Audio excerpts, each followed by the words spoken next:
الاحادیث المختارہ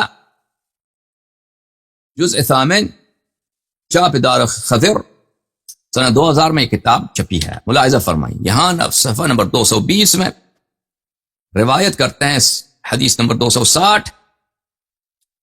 کس سے روایت کرتے ہیں یہ بھی ملاحظہ فرمائیے. روایت کرتے ہیں الولید ابن عبداللہ ابن جمعی, یعنی کس سے؟ ولید ابن جمعی سے. ولید ابن جمعی سے جمعی, ٹھیک ہے. وہی حدیث جو ہم آپ کو ابھی تک دکھا چکے ہیں کہ رسول اللہ صلی اللہ علیہ وسلم نے کہا کہ ان لوگوں کا ارادہ یہی تھا کہ رسول اللہ صلی اللہ علیہ وسلم کو پہاڑی سے گرا کر گرا دیں, ان کو یعنی قتل کر دیں.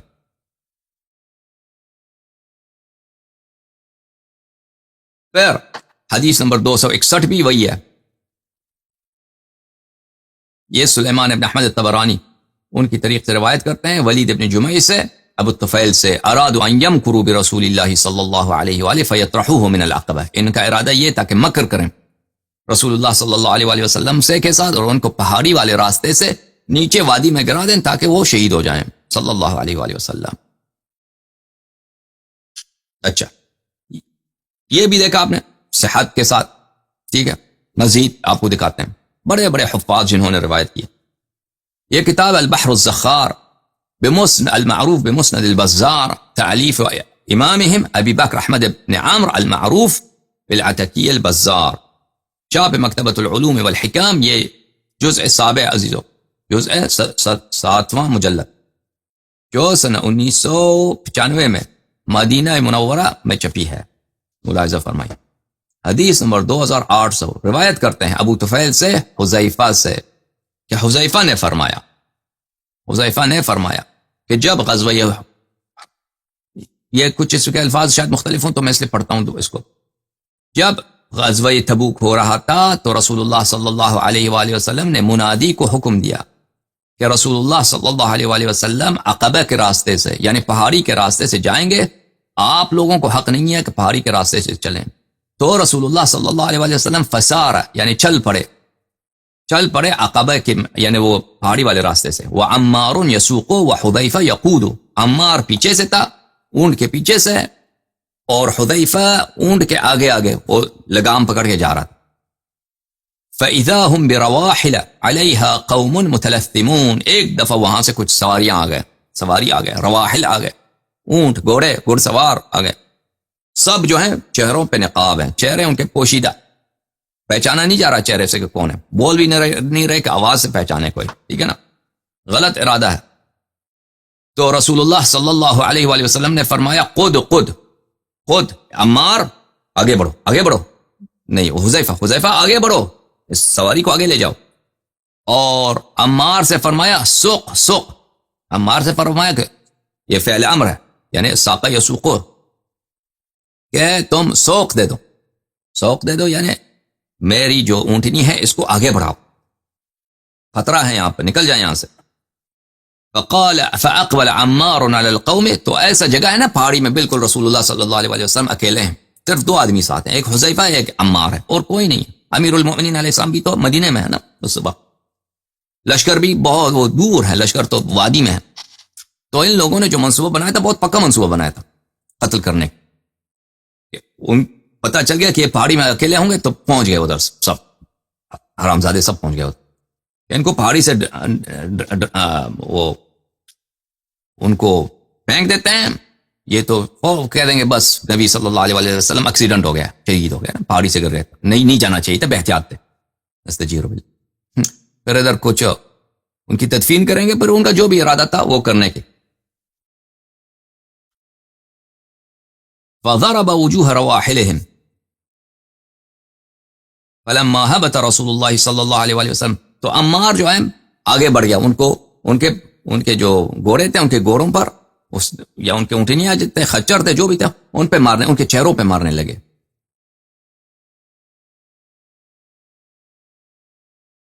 جب رسول پاک صلی اللہ علیہ وآلہ وسلم وہ پہاڑی والے راستے سے نیچے اترے تو فرمایا اے عمار, کیا تو نے ان کو پہچانا کہ وہ کون تھے؟ بلے, یا اس طرح انہوں نے پوچھا قد عرفت عامت القول او الرواحل اتدری ما اراد القوم, اس طرح پوچھا، یہ وہ تردید ہے، یا اس طرح پوچھا کہ کیا تم نے ان سب لوگوں کو پہچان گئے، یا ان سب لوگوں کے سواریوں کو پہچان گئے، یا عمار یہ کون تھے، تمہیں پتہ ہے وہ کیا چاہتے تھے؟ تو قلت اللہ ورسولہ اعلم، میں نے کہا کہ اللہ اور اس کے رسول صلی اللہ علیہ وآلہ وسلم بہتر جانتے ہیں. قالوا ارادوا ان ينفروا برسول اللہ صلی اللہ علیہ وآلہ وسلم، یہ چاہتے تھے کہ رسول اللہ صلی اللہ علیہ وآلہ وسلم کو قتل کر دیں. ان کی جو سواری ہے وہ دوڑ پڑے پہاڑی پہ، وہ گھوڑا، وہ جو اونٹنی ہے وہ دوڑ نہیں سکتا، وہ پہاڑی سے گر جاتا ہے فوراً، اور وہ اپنے اوپر وہ جو شخص ہے اس کو بھی پہلے تو اس کو گرا دیتا ہے، جو اوپر ہوتا ہے نا اس کو گرا دیتا ہے، پھر وہ جو ہے وہ خود بھی گر جاتا ہے. تو بہرحال ان کا ارادہ تھا قتل کرنے کا.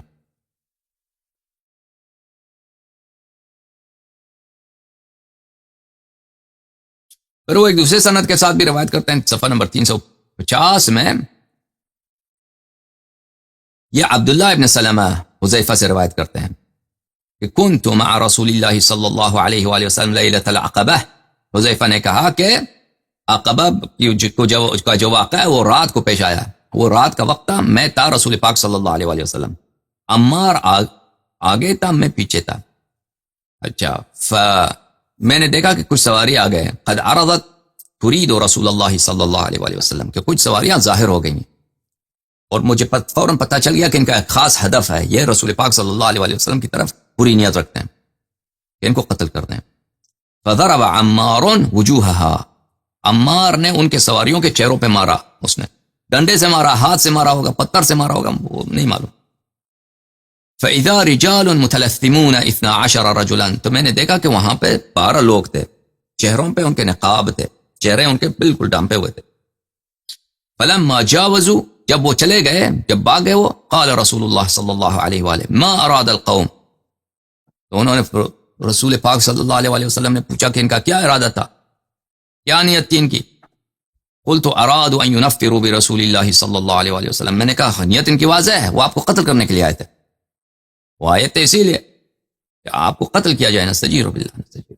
قال هل تعرفهم، مجھ سے پوچھا کہ کیا ان کو آپ جانتے ہیں؟ میں نے کہا جی ہاں میں جانتا ہوں کہ یہ کون، میں پہچان گیا، بالکل جانتا ہوں یہ کون.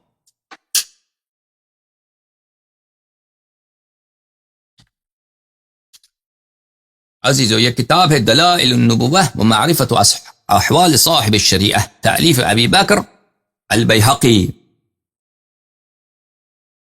الجزء الخامس، چاپ دار الکتب العلمیہ، 5واں مجلد اس کتاب کی، جو سنہ 1988 میں قاہرہ میں چھپی ہے. ملاحظہ فرمائیے یہاں یہ روایت کرتے ہیں اعمش سے، عن عمرو بن مرہ سے، ابو البختری سے، حذیفہ ابن الیمان سے. ٹھیک ہے نا، یہ دوسری سند ہے، اور سند ہے، بلکہ تیسری چوتھی سند ہے.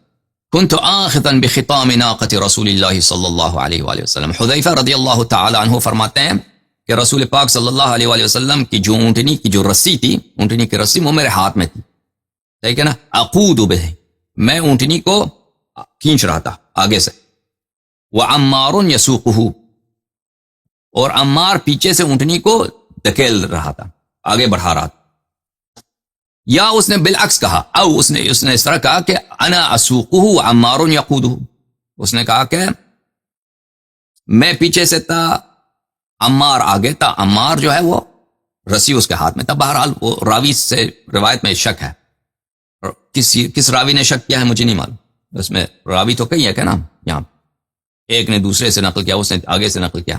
حتی اذا کننا بالعقبہ، جب ہم عقبے کو پہنچے، وہ پہاڑی اوپر پہنچ گئے نا، پہاڑی والا راستہ، سخت جگہ پر پہنچ گئے.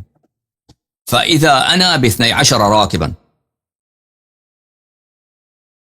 ابھی پہاڑی کے راستے میں پتہ نہیں آپ گئے نہیں گئے، 5 پہاڑیوں میں اس میں جو پاسز ہوتے ہیں، مثلا آپ چلتے ہیں اس میں کئی گھنٹے لگتے ہیں، مثلا 5-6 گھنٹے لگتے ہیں آپ اوپر جائیں، وہ آپ اگر رکیں نا، رکیں بھی نہ، اور پھر نیچے اترنے میں بھی اتنا ہی ٹائم لگتا ہے، اور اتنا سخت ہوتا ہے. اگر آپ کبھی بیک پیکنگ گئے ہو، ہائکنگ گئے ہو تو آپ کو پتا ہوتا ہے. تو لیکن عام جس شخص کو عادت نہیں ہے نا پہاڑیوں پہ جانے کا، وہ جو ہائکنگ ہوتا ہے، وہ کلائمبنگ ہوتا ہے، وہ ایک دفعہ نہیں کر سکتا، مثلا کہ 6 گھنٹے فوراً چل پڑے، وہ رکنا پڑتا ہے. 1 گھنٹے کے بعد آپ کو رکنا پڑتا ہے، سانس لیں، آرام لیں، پھر آگے چلیں. ٹھیک ہے نا. اور وہ جو پہاڑی جو بہت سخت گزار راستے ہوتے ہیں اس میں بہت احتیاط کرنا ہوتا ہے, بہت مشکل ہوتا ہے, کیونکہ وہ ایک دفعہ اگر آپ گر گئے تو پھر آپ کا بس اللہ ہی اللہ ہے. تو ایسے جگہ پہ, بہت سخت جگہ پہ انہوں نے ہمیں گھیرے میں لے لیا. میں نے دیکھا کہ 12 لوگ وہاں پہ آ گئے, 12 سوار تھے. قد اعترضوا فیہا, کہ انہوں نے پہاڑی کا راستہ پہ انہوں نے وہاں پہ آگے ظاہر ہو گئے سارے. تو میں نے رسول اللہ صلی اللہ علیہ وآلہ وسلم کو خبر دی.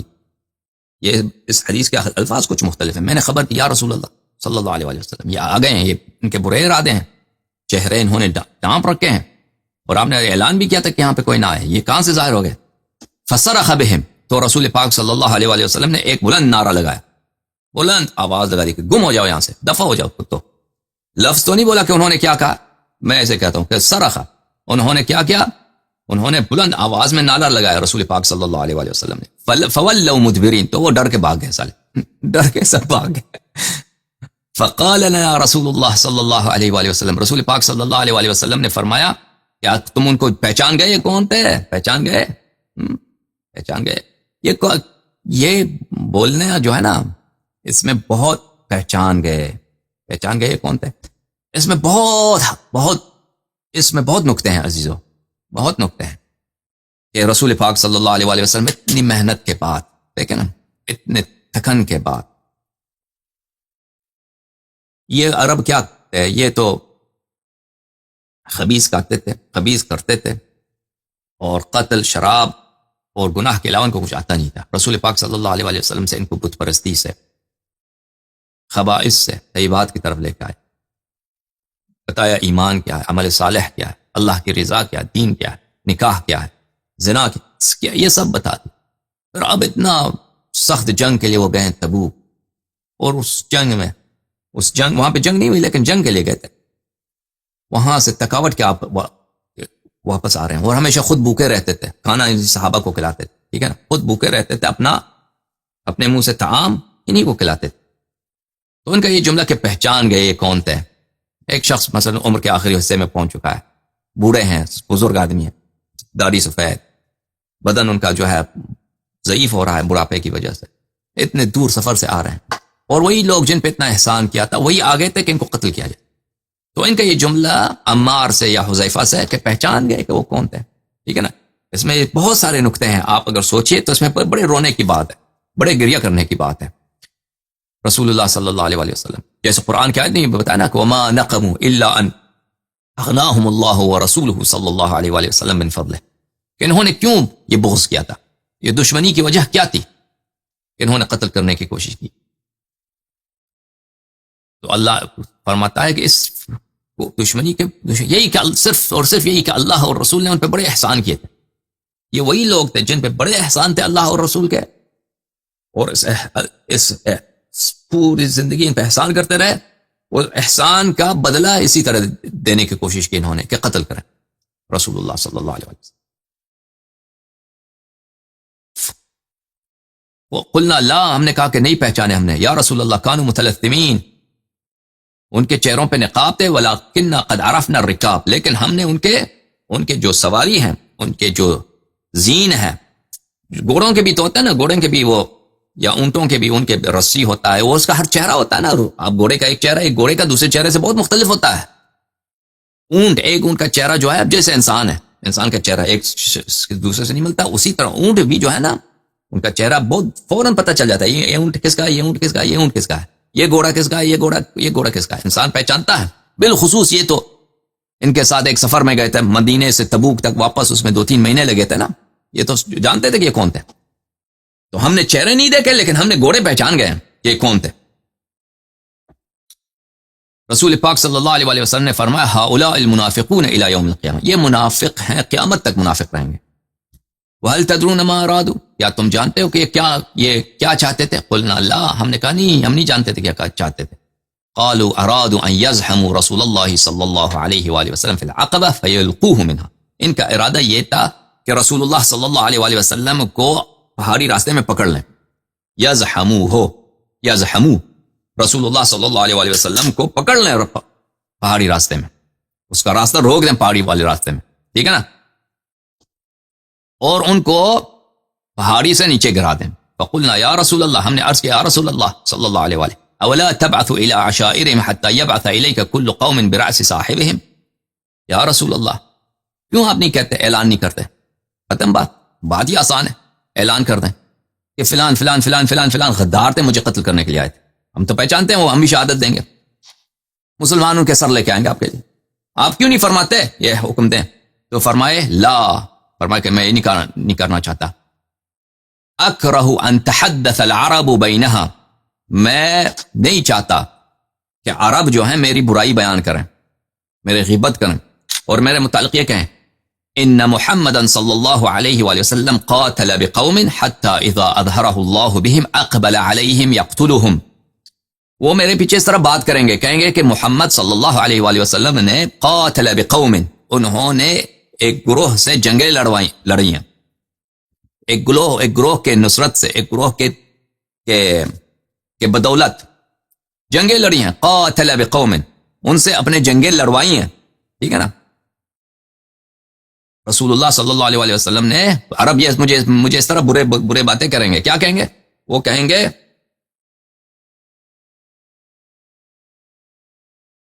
کہ یہ نبی کریم صلی اللہ علیہ وسلم کا اسم گرامی ہے کہ رسول پاک صلی اللہ علیہ وسلم نے اپنی جنگیں انہی لوگوں سے لڑوائی ہیں.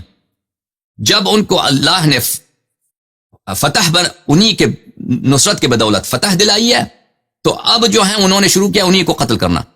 ہاں ٹھیک، سمجھ میں آ رہی ہے بات آپ کو، کہ اللہ نے رسول اللہ، لوگ کہیں گے کہ محمد صلی اللہ علیہ وآلہ وسلم نے اپنی جنگیں انہی کے زور سے لڑے ہیں، اور اب انہی کے زور سے جب ان کو فتح ملی ہے تو یہ اب شروع کیا انہوں نے ان کو قتل کرنا، ٹھیک ہے نا. لوگ کہیں گے کہ آپ نے احسان کا بدلہ کیا، احسان کا بدلہ یہ دیا کہ ان کو قتل کیا. اب نکتہ یہی ہے عزیزو، نکتہ یہی ہے. قرآن نے کہا کہ یہ وہ لوگ تھے جن پہ بڑے بڑے احسان کیے ہیں رسول پاک صلی اللہ علیہ وسلم نے. ان کے دل میں بغض نبی صلی اللہ علیہ وسلم تھا، اور بغض کیوں تھا؟ بغض اس لیے تھا کہ نبی صلی اللہ علیہ وسلم نے ان پہ احسان بہت کیے تھے، یعنی یہ نمک حرام لوگ تھے، ٹھیک ہے نا. یہاں پہ جب عمار اور حذیفہ نے کہا کہ حکم دیں کہ ان کے لوگ ان مسلمان کے سر لے کے آ جائیں گے، تو نبی کریم صلی اللہ علیہ وسلم نے کہا، کیا کہا؟ یہ تم وہی لوگ ہیں جو عرب کہیں گے کہ انہی کے بدولت تم نے جنگوں میں جنگیں لڑی ہیں اور جنگوں میں پیروز ہو گئے، فتح ہو گئے. اب جب آپ کے دشمن سب پسپا ہو گئے تو آپ انہی لوگوں جن کی بدولت آپ جنگیں لڑے انہیں کو قتل کرنا شروع کر دیا ہے. تو عزیزو اس کا نتیجہ کیا ہوا؟ نتیجہ یہ ہوا، یہ پرانے صحابت ہے، یہ سینئر صحابت ہے، یہ سینئر صحابت ہے. یہ کوئی گمنام قبیلے کا گمنام آدمی جو ابھی 2 مہینے پہلے مسلمان ہوا ہے وہ نہیں تھے. یہ پرانے صحابی تھے، یہ سینئر صحابی تھے، وہ صحابی تھے جو جنگ بدر میں بھی تھے، جنگ احد میں بھی تھے. سمجھ میں آ رہی نا؟ مختلف جنگوں میں یہ شرکت کرتے تھے. اور اگر ان کو قتل کرے نبی صلی اللہ علیہ وسلم غداری کی وجہ سے تو جو ان کے مخالفین ہیں، مثلا عیسائی ہے، یہود ہیں، عرب ہیں، وہ آخر تک رسول اللہ صلی اللہ علیہ وسلم کو گالی دیں گے کہ دیکھیں یہ لوگ اتنے مخلص تھے، ہر جنگ میں یہ آگے تھے، اور جب رسول پاک صلی اللہ علیہ وسلم کو ان کی ضرورت ختم ہو گئی تو انہوں نے انہی کو غدار کہہ کے قتل کر دیا. سمجھ میں آئی نا بات آپ کو؟ تو یہ ایسے لوگ نہیں تھے. انہی جملے سے خوب آپ تفقہ کر لیں اور سمجھ جائیں، ایسے لوگ نہیں تھے کہ گمنام لوگ ہوئے ہوں گے.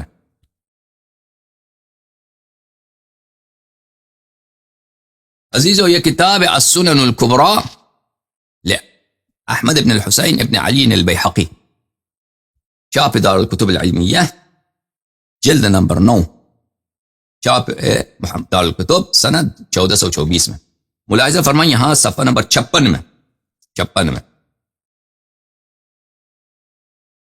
وہ محمد ابن ادریس الشافعی جو شوافع کا امام ہے، جس کو کہتے ہیں امام شافعی، اسے نقل کرتے ہیں کہ شافعی نے فرمایا ثم غزا غزوۃ تبوک، پھر رسول پاک صلی اللہ علیہ وسلم غزوہ تبوک پہ نکل پڑے.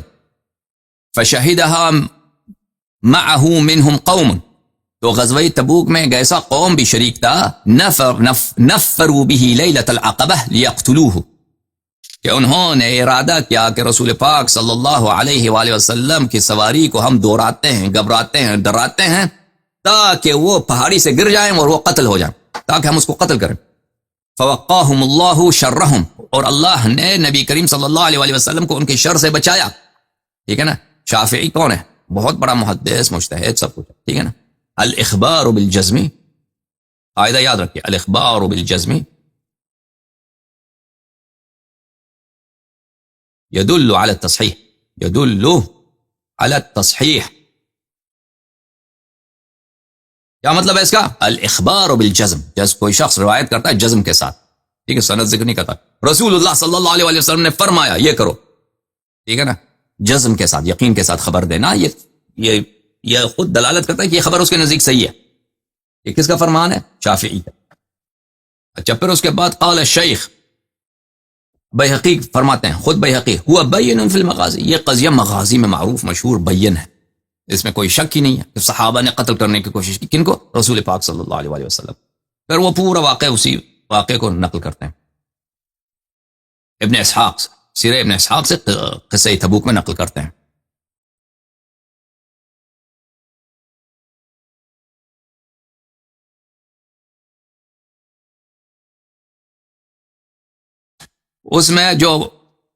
اس میں کچھ زیادہ تفصیل ہے. اس میں یہ ہے کہ رسول پاک صلی اللہ علیہ وآلہ وسلم ثینیہ کے مقام پہ پہنچے تو ان کے منادی نے ندا دی کہ خذوا بطن الوادی فهو اوسع علیکم، لشکر والوں سے کہا کہ تم وادی میں سے چلو. وادی کس کو بولتے ہیں؟ جو دو پہاڑیوں کے درمیان جو وسیع علاقہ ہوتا ہے، ہموار حصہ ہوتا ہے، اس کو وادی بولتے ہیں. آپ وادی سے چلو. یہ آپ لوگوں کے لیے 30,000 لوگ تھے، لشکر بہت بڑا تھا، یہ آپ کے لیے وسیع ہے. فإن رسول اللہ صلی اللہ علیہ وآلہ قد اخذ الثنیہ، رسول پاک صلی اللہ علیہ وآلہ وسلم پہاڑی راستے سے جا رہے ہیں. عمار اور حذیفہ رسول پاک صلی اللہ علیہ وآلہ وسلم کے ساتھ تھے، اور رسول پاک صلی اللہ علیہ وآلہ وسلم نہیں چاہتے تھے کہ وہاں پر پہاڑی کے راستے میں بھیڑ ہو، ایکسیڈنٹ پیش آ جائے، کچھ ہو جائے.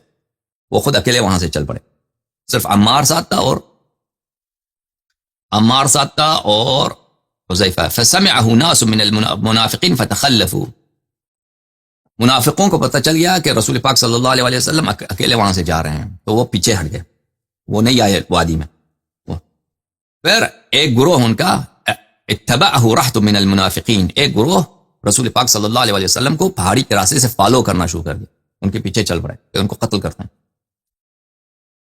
تو رسول پاک صلی اللہ علیہ وسلم کو پتہ چل گیا، انہوں نے سن لیا کہ پیچھے سے آ رہے ہیں. تو انہوں نے اپنے دو ساتھی ساتھ تھے نا، ایک عمار ایک حذیفہ، ان سے کہا کہ ان میں سے ایک سے کہا کہ جا کے ان کے گھوڑوں کو یا ان کے اونٹنے جو اونٹ ہیں ان کے چہرے پہ مارو. جب انہوں نے سنا کہ رسول پاک صلی اللہ علیہ وسلم نے یہ فرمایا اور انہوں نے دیکھا کہ حذیفہ جو ہیں، حذیفہ ابن الیمان، وہ آگے آ رہے ہیں کہ ان کو مارنے کے لیے، انحدروا جمیعا، وہ سب بھاگ گئے اور پہاڑی سے نیچے چلے گئے. وجعل الرجل يضرب رواحله لهم، اور حذیفہ جو تھے وہ ان کے سواریوں کے چہرے پہ مار رہے تھے. تو ان لوگوں نے کہا کہ انما نحن اصحاب احمد، انہوں نے کہا ہم تو صحابہ ہیں. وهم متلثمون لا يرى شيء الا اعينهم، وہ سب اپنے چہرے پہ نقاب تھے اور ان کو کچھ نظر نہیں آ رہا تھا، صرف آنکھیں پیدا تھیں اور کچھ نہیں معلوم ہو رہا تھا. فجاء صاحبه بعد من حضر القوم، جب وہ سب چلے گئے تو پھر وہ حذیفہ آ گئے اور پوچھے کہ وہی کہ آپ ان سے پوچھا کہ پہچان گئے، اور سارا واقعہ وہی ہے، پر زیادہ جانے کی ضرورت نہیں.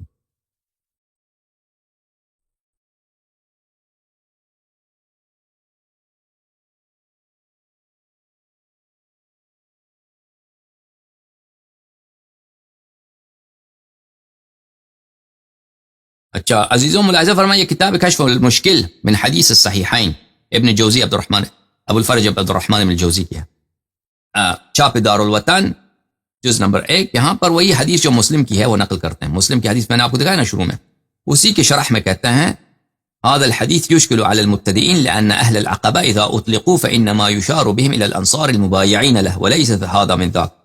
کہتے ہیں کہ جو مبتدی طالب علم ہوتے ہیں، یہ حدیث ان کے غلط فہمی کے باعث ہے، کیونکہ جب ہم اہل عقبہ بولتے ہیں تو اس سے مراد کیا ہوتا ہے؟ اہل عقبہ سے وہی مراد ہوتے ہیں جنہوں نے بیعت کیا تھا مینا میں رسول اللہ صلی اللہ علیہ وسلم کے ساتھ. میں نے بتایا نا کہ مسلم نے کاٹ دیا ہے حدیث، مسلم نے ہاف نقل کیا ہے، پچھلا حصہ جو اہم ہے وہ نقل نہیں کیا ہے.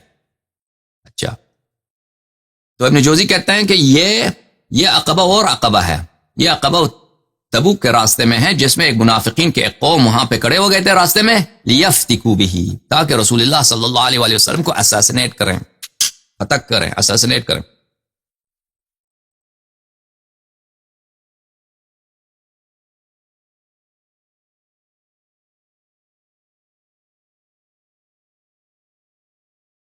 یہ کتاب ہے المحلى بالآثار، تالیف ابن حزم الاندلسی، چاپ دار الکتب العلمیہ، جزء ثانی عشر. اس سے پہلے میں آپ کو ایک اور حدیث دکھاؤں، مرقات میں بھی روایت کیا، شرح مشکات مرقات المفاتیح میں ملا علی قاری نے جزء 11، یہاں پر صفحہ نمبر 62 میں وہ بھی اسی روایت کو نقل کرتے ہیں، اس میں پورا واقعہ. چلے، اب یہ کون لوگ تھے عزیزوں جنہوں نے یہ کام کرنے کی کوشش کی تھی؟ ٹھیک ہے، سلام اللہ علی الحسین لعنت اللہ علی یسین.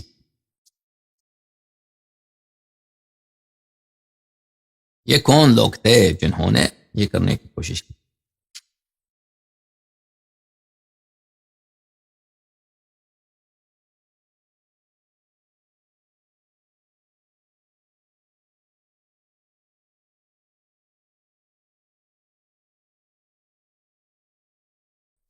ملاحظہ فرمائی عزیزو، کتاب سیر اعلام النبلہ، چاپ الرسالہ، الجزء العاشر، جو سنہ 1996 میں چھپی ہے.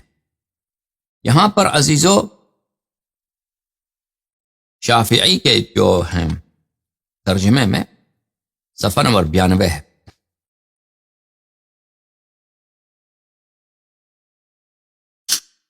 کہتے ہیں تقرر عن الکف عن کثیر مما شجر بین الصحابہ، کہتے ہیں ہمارا کام یہ ہے کہ مابین الصحابہ جو مشاجرے پیدا ہوئے ہیں ان سے ان کا ہم ذکر نہ کریں، ان کا ہم ذکر نہ کریں، اس کو بس چھوڑ دیں. وقتالہم، اور صحابہ کی جو لڑائیاں ہیں اس کے متعلق آپ کچھ نہ کہیں. وما زال یمر بنا، اور ابھی تک، حالانکہ ہمیں کیا کرنا چاہیے، ہمیں ان کو نقل نہیں کرنا چاہیے، لیکن ابھی تک ذہبی جو ہیں وہ ان کی وفات ہے سنہ 748 کی، کہتے ہیں ابھی تک یمر بنا ذلك فی الدواوین والکتب والاجزاء، لیکن بدقسمتی سے ابھی تک دیوانوں میں، یعنی وہ دیوان بھی کتب کو بولتے ہیں، دیوان میں، کتب میں، حدیث کے جو جزء ہوتے ہیں، چھوٹے کتب ہوتے ہیں، ان میں ہمیں ایسے ملتے ہیں کہ صحابہ نے یہ کیا، صحابہ نے یہ کیا. اس میں صحابہ کا کیا ہوتا ہے، صحابہ کا کی بری باتیں ذکر ہیں. ولیکن اکثر ذلك منقطع وضعیف، لیکن اس میں سے اکثر جو ہیں منقطع ہو، حدیث اس میں سند میں قطع ہے، سند میں جو ہے کچھ حصہ غیر مذکور ہے یا ضعیف ہے، یا بعض اس میں بالکل کذب ہیں. وَهَذَا فِي مَا بَيْنَ أَيْدِينَا وَبَيْنَ عُلَمَائِنَا، حالانکہ یہ کیا ہے، حالانکہ یہ ہمارے پاس ہے اور ہم علماء کے سامنے ہیں، لیکن علماء کیوں اپنا، ان کا ڈیوٹی ہے کہ ایسی چیزوں کو نقل نہ ہونے دیں، وہ اس کو نقل کرتے ہیں، کتب پہ موجود ہیں یہ چیزیں. اچھا کیا کریں، فَيَنْبَغِي طَيُّهُ وَإِخْفَاؤُهُ، ہاں ایسے کتابوں کو آپ طے کریں، طے اس کو بولتے ہیں، لپیٹ دینا، اس کو فولڈ کریں، ایسے اوراق کو فولڈ کریں، فولڈ کریں، وَإِخْفَاؤُهُ، اور اس کو چھپا دیں، چھپا دیں. کیسے، ایسی چیزوں کو جس میں صحابہ، کوئی کتاب ہے، کوئی حدیث ہے، اس میں صحابہ کی بری باتوں کا ذکر ہے، ٹھیک ہے نا. پھر کہتا ہے نہیں، بل اعدامہ، نہیں کہتا ہے اس کو چھپانے کی بھی ضرورت نہیں، بلکہ اس کو کیا کرو، اس کو آپ معدوم کریں، اس کو یعنی نابود کریں، اس کو جلا دیں، اس کو دفن کر دیں، ختم کر دیں. کیوں؟ لتصفو القلوب، تاکہ ہم مسلمانوں کا دل صاف ہو جائے، کیونکہ اس میں صحابہ کی بری باتیں ذکر ہوں گی نا، تو مسلمانوں کے دل میں صحابہ کے لیے کچھ کچھ خلوص کم ہوگا، صحابہ کے دل میں صحابہ کے لیے شک پیدا ہوگا. وتتوفر على حب الصحابہ، اور لوگوں کے دلوں میں صحابہ کے لیے محبت زیادہ سے زیادہ بڑھ جائے. اس لیے ہمارا کیا ڈیوٹی ہے کہ ہم دیکھیں مختلف کتب میں صحابہ کے متعلق کیا ذکر ہے، اگر ذکر خیر ہے تو اس کو آگے بڑھاؤ، اگر ذکر بری باتوں کا ذکر ہے اس کو چلا دو. اس کو اس کتاب ہی کو اس پھاڑ دو، اس صفحے کو چیر کے پھاڑ کے اس کو پھینک دو، تاکہ لوگ جو ہیں صحابہ سے زیادہ محبت کریں، وہ ترضی عنہم، صحابہ سے وہ راضی ہو جائیں سب. وَكِتْمَانُ ذَلِكَ مُتَعَيِّنٌ عَنْ الْعُلَمَاء عَنِ الْعَامَّةِ وَآحَادِ الْعُلَمَاء. اور ان چیزوں کو چھپانا، ایسی باتوں کو چھپا دینا، یہ فرض واجب ہے. لوگوں سے بھی چھپا دے اور علماء سے بھی چھپا دے، علماء سے بھی چھپا دیں، ٹھیک ہے نا. ایسی باتوں کو، تو ایسے کو جو روایات ہیں ان کو کیا کریں؟ نابود کریں، جلا دیں. اور یہ اجازت نہیں ہے کہ آپ کیا کریں، اس کو عوام نہیں، علماء کو بھی نہیں دکھانے کی ضرورت نہیں. وقد یرخص، بعض دفعہ اجازت ہوتی ہے کہ مطالعہ کرے، اس کو خلوت میں عالم مطالعہ کرے، خلوت میں عالم اس کو چوری چوری مطالعہ کر دے. وہ ایسا عالم جو منصف ہو اور ہوا سے دور ہو، بشرط ان یستغفر لهم. ہاں لیکن شرط یہ ہے کہ وہ جب وہ کتاب پڑھے نا، اس میں احادیث ہیں کہ صحابہ کے کرتوت ہیں، تو وہ چپکے سے اس کو پڑھے مطالعے کے لیے، کبھی ضرورت پڑے بعض علماء کے لیے، اور بشرط یہ کہ اس کے لیے استغفار کرنا، لیکن وہ بھی بعد میں اس کو جلا دے، اس کو جلا دے. تو یہ عزیزو، یہ صرف ایک نمونہ میں آپ کے لیے پیش کرتا ہوں، ایک اتنے بڑے محدث کا، اتنے بڑے عالم ہے جو جرح و تعدیل کے ہے. اور پرانے زمانے میں تو پرنٹنگ پریس نہیں تھا، آپ کو پتہ ہے. یہ سنہ 748 کی ان کی وفات، اور یہ صرف ان کا، ابھی آگے جا کر میں آپ کو بتاؤں گا انشاءاللہ تبارک و تعالی کہ یہ ذہبی صاحب جو کہہ رہے ہیں، یہ کوئی نئی بات نہیں کہہ رہے، یہ شروع سے ان کا طریقہ کار تھا، صدیوں سے اب تک جاری ہے، اب تک. اور یہ سینسرشپ کے جو لیئرز ہیں، سینسرشپ کے جو ہر دور میں سینسر کرو، ہر دور میں چلا دو، ہر دور میں احادیث کو چینج کرو، اس زمانے سے شروع ہوا، وہ نبی کریم صلی اللہ علیہ وآلہ وسلم کے وفات کے بعد کے زمانے سے شروع ہوا، اب تک جاری ہے. تو پرانے زمانوں میں کیا تھی؟ کتابیں بہت کم تھیں. کتابیں کیا ہوتی؟ کتابوں کی کتابت ہوا کرتی، کتابت ہاتھ سے. اگر آپ کو بخاری کا کوئی نسخہ چاہیے نا، تو آپ کو کوئی کاتب ہو کتاب کا جس کے خط اچھا ہو، اس سے کہنا ہوتا ہے، اس کے اتنے پیسے دے دو، وہ بھی 3 مہینے 4 مہینے، اس کو جتنا ٹائم لگے کتابت کر کے وہ آپ کو دے دیتا. اور ہر شخص کتاب نہیں خرید سکتا تھا، کیونکہ اس میں مین پاور، اس میں بہت پیسے لگتے تھے، ٹھیک ہے نا. اور مختلف کتب کے نسخے بہت کم ہوا کرتے تھے. سمجھ میں آئی نا بات؟ اب جب یہ پتہ چلا، اب کیا ہے، اب مثلا ایک کتاب ہے، ٹھیک ہے نا، ایک کتاب ہے، اس کے ایک دفعہ چھاپ دیتے ہیں 20,000 نسخے بازار میں آ جاتے ہیں، وہ مختلف ملکوں میں چلے جاتے ہیں، ٹھیک ہے نا. اب اس طرح تو نہیں تھا پرانے زمانوں میں. تو ایسے کتابیں جن میں صحابہ کی بری باتوں کا ذکر کو، ان کو جلانے کا حکم بہت زیادہ تھا. مثلا میں آپ کو دکھاتا ہوں، ابھی آپ مجھے اجازت دیں. اب یہ جو ہے، یہ بات اور یہ باب بہت وسیع باب ہے. میں آپ کو ایک کتاب دکھاؤں.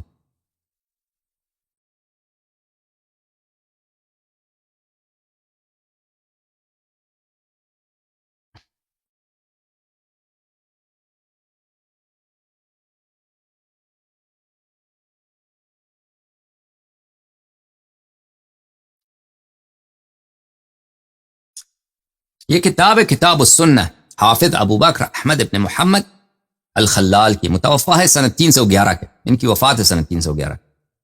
یعنی یہ ابن جریر طبری، ترمذی، ان لوگوں کے تک ان سب کو دیکھا ہے اس نے. مثلا اگر اس وقت اس کا عمر 70 سال تھا، تو اس نے بخاری کا زمانہ بھی اس نے دیکھا، ٹھیک ہے نا.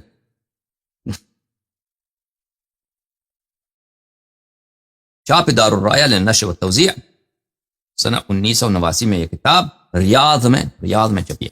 اچھا، یہاں پہ میں آپ کو ایک مطلب دکھاؤں اس کتاب میں عزیزو.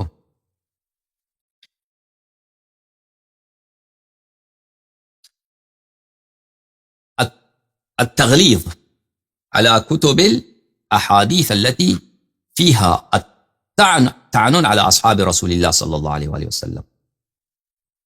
اس بات کا تغلیظ کہ یہ بات نہایت ہی غلط ہے، اس بات کی نہایت مذمت کہ کتب حدیث میں وہ احادیث نقل کیا جائے جس میں اصحاب رسول صلی اللہ علیہ وآلہ وسلم کا کیا ہو، تو ذکر، پوری باتوں کا ذکر، ٹھیک ہے نا. اس میں جو بہت سارے روایت نقل کرتا ہے، اس میں ایک یہ ہے کہ بھلے کہ میں احمد ابن حنبل کی بات ہو رہی ہے کہ میں نے احمد ابن حنبل سے کہا کہ بہت سارے ایسے لوگ ہیں یہاں پہ محدثین ہیں نقل کرتے ہیں ایسے احادیث کہ اس میں صحابہ کے متعلق ہیں کہ معاویہ نے یہ کیا، عمرو بن العاص نے یہ کیا، مثلا فلانے نے شراب کیا تھا، فلانے نے زنا کیا تھا، اس پہ حد چلی تھی، مختلف باتیں، یا ابو بکر کے متعلق اس میں کیا ہے کہ ایسے احادیث ہیں جو اس طرح کے ہیں. تو انہوں نے کہا نعم یستحل صاحب هذه الاحادیث الردیہ الرجم. تو اس نے کہا میرا فتویٰ یہ ہے لیکن کہ ایسے احادیث کو جس میں صحابہ کا اس طرح کا ذکر ہے کہ اس کو سنسار کیا جائے، اس کے شخص کو سنسار کیا جائے. احمد بن حنبل اتنا بڑا عالم، اس کا فتویٰ ہے، ٹھیک ہے نا. سینسرشپ آپ دیکھیں کہ سینسرشپ کتنا سخت ہے. تو پھر آپ سمجھتے ہیں کہ ایسا کوئی شخص اگر حدیث نقل کرے تو وہ کیا اس کے حدیث کو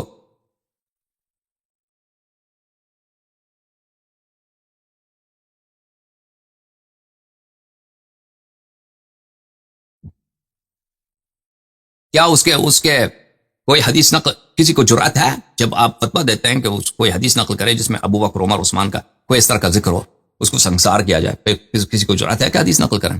یہاں پہ ملاحظہ فرمائیے اس کی، مثلا اس میں بہت سارے باتیں ہیں اس طرح. سفر حدیث نمبر 818 کہ سلام ابن ابی مطیع.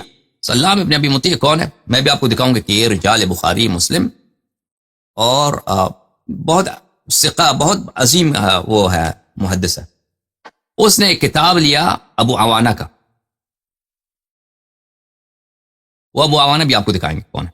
وہ بھی بخاری مسلم بہت نہایت عظیم محدث ہے. اس کا کوئی تصنیف تھی اس میں، ٹھیک ہے نا. اس میں اصحاب نبی صلی اللہ علیہ وسلم کا ذکر تھا. فاحرق احادیث الاعمش تلک، اور وہ احادیث سلیمان بن مہران الاعمش کی احادیث، وہ بھی نہایت ہی عظیم محدث.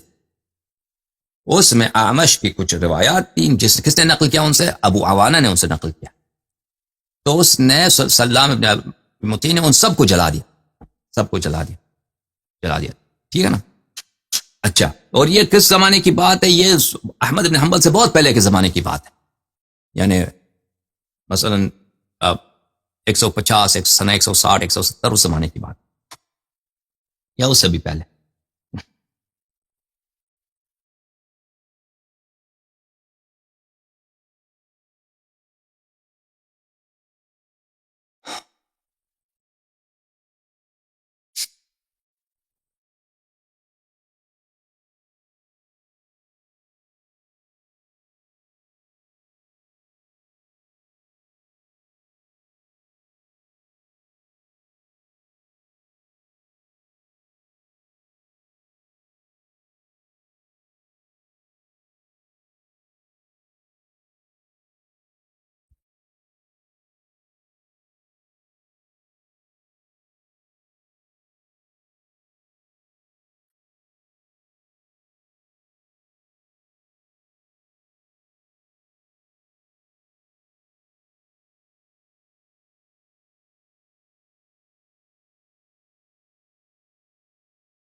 اچھا، تو یہ روایت جو میں نے آپ کو دکھایا نا، وہ کیا تھا؟ سلام ابن ابی مطیع، اس نے کتاب لیا کس کا؟ کتاب لیا ابو عوانہ کا. اس میں اعمش کی احادیث تھیں، اس نے وہ احادیث جلا دی. اب یہ کون لوگ ہیں؟ میں آپ کو یہ ان کے دکھاؤں کہ یہ کوئی چھوٹے موٹے لوگ نہیں ہیں عزیزو، تاکہ آپ کو پتہ چلے. میں اب یہ مثال کے طور پہ دکھا رہا ہوں، اس طرح کے بہت سارے ہمارے پاس دلائل ہیں. یہ کتاب ہے سیر اعلام النبلاء، چھاپ مؤسسۃ الرسالہ، جزء السابع. سلام ابن ابی مطیع یہ راوی ہے بخاری کا، مسلم کا، ترمذی کا، نسائی کا. الامام الثقہ القدوہ، امام ہے ان کا، ثقہ ہے، قدوہ ہے. احمد بن حنبل نے کہا ثقہ ہے، صاحب سنہ ہے. ابو حاتم رازی نے کہا صالح الحدیث ہے. ابو سلمہ نے کہا کہ بصرہ میں سب سے وائز آدمی، سب سے حکیم آدمی یہی ہے. نسائی نے کہا کہ ثقہ ہے، ایک دفعہ کہا کہ اس میں کوئی مشکل نہیں ہے، کوئی باس نہیں ہے، ٹھیک ہے. پھر اگلے صفحے میں فرماتے ہیں کہ وَلَمْ أَرَى أَحَدًا مِنَ الْمُتَقَدِّمِينَ نَسَبَهُ إِلَى الضَّعْفِ، میں نے کسی عالم کو نہیں دیکھا کہ کہے یہ ضعیف ہے. کس کو؟ سلام ابن ابی مطیع. اچھا، اس نے کیا تھا؟ اس نے کتاب لیا تھا ابو عوانہ کے تصنیف لیا تھا، ابو عوانہ کی تصنیف لیا تھا، اور اس میں اعمش کی احادیث تھے جس میں صحابہ کی بری باتوں کا ذکر تھا، اس نے جلا دیا. تو ابو عوانہ کون ہے عزیزو؟ کتاب سیر اعلام النبلاء جز نمبر 8 صفحہ نمبر 217 ابو عوانہ. ابو عوانہ عین یعنی یہ بخاری، مسلم، ترمذی، نسائی، ابو ماجہ اور ترمذی یہ سب اس سے روایت کرتے ہیں. 6 کے 6 اس سے روایت کرتے ہیں کتب ستہ. والامام الحافظ الثبت محدث البصرہ، بصرہ میں سب سے بڑا محدث اس زمانے میں یہی تھا. اس کا نام ہے الوضاح ابن عبداللہ الیشکری الواسطی البزاز. یہ کپڑوں کا کاروبار کرتا تھا، بزاز تھا، لیکن یہ علم حدیث میں اپنے زمانے کا سب سے بڑا آدمی تھا. اچھا، کہا احمد ابن حنبل نے فرمایا یہ صحیح الکتاب ہے. عفان ابن مسلم نے کہا ابو عوانہ صحیح الکتاب ثبتا کثیر العجم والنقطی. کتاب میں یہ سب اس زمانے میں نقطے نہیں ہوتے تھے نا، یہ نقطے بھی لگاتا تھا اپنی کتاب میں. کثیر العجم، عجم بھی ہوتے ہیں نقطوں کو، یہ کتاب میں علامات لگاتا تھا، نقطے لگاتا تھا تاکہ حدیث میں کوئی غلطی نہ ہو. تو اس شخص کا کتاب لیا کس نے؟ سلام ابن ابی مطیع نے. اس میں کس کی احادیث تھے؟ اعمش کی احادیث تھی. اعمش کون ہے؟ سیر اعلام النبلہ، چاپ مؤسسۃ الرسالہ جزء 6. یہ اعمش ہے. سلیمان ابن مہران صفحہ نمبر 226. سلیمان ابن مہران الامام شیخ الاسلام شیخ المقرئین والمحدثین، قراء کا بھی شیخ ہے، محدثین کا بھی سب سے بڑا عالم ہے. اچھا، اس نے انس ابن مالک سے بھی اس کی ملاقات ہے، یعنی تابعی ہے، خود انس سے خود روایت کیا اس نے. بھلے وہ اتنا بڑا عالم، بخاری مسلم سب اس سے روایت کرتے ہیں. ٹھیک ہے نا. سفیان ثوری نے کہا کان الاعمش اقرأهم لکتاب اللہ واحفظهم للحدیث وعلمهم بالفرائض. سفیان ثوری کہتے ہیں، سفیان بن عیینہ نے کہا کہ اعمش قرآن کا سب سے بڑا قاری تھا، حدیث کا سب سے بڑا حافظ تھا، فرائض کا میں سب سے زیادہ افقہ عالم کون تھا؟ اعمش تھا. یحییٰ القطان نے کہا علامۃ الاسلام، مسلمانوں کا علامہ، عالم اسلام کا علامہ. اتنا زیادہ اس کی تعریف ہے بھائی. اچھا، اب آتے ہیں دوبارہ اس حدیث کی طرف. اس حدیث کی طرف عزیزو، وہی حدیث جو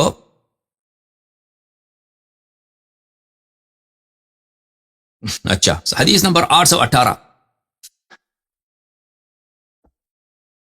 سلام ابن ابی مطیع نے عوانہ کی کتاب لیا اور اس میں اصحاب نبی صلی اللہ علیہ وسلم کا ذکر تھا. کیا ذکر تھا اصحاب نبی نے؟ اس کے کرتوت تھے نا. فاحرق احادیث الاعمش، تلك وہ اعمش کی احادیث تھے، شیخ الاسلام امام المقرئین کی حدیث، علامۃ الاسلام کی احادیث، سب صحیح احادیث تھی نا. اس کو جلا دیا. اچھا، یہ سمجھ گئے بھائی کہ ان کے سینسرشپ یا ان کا جا رہا ہے احادیث کو جلانا، وہ کب زمانے سے شروع ہوا ان کا. اچھا، اب اس کی زیادہ جو تاریخ آئے گی ہم آگے جا کر آپ کو بتائیں گے جب حدیث پہ بات کریں گے. یہ تو ایک مقدمہ تھا.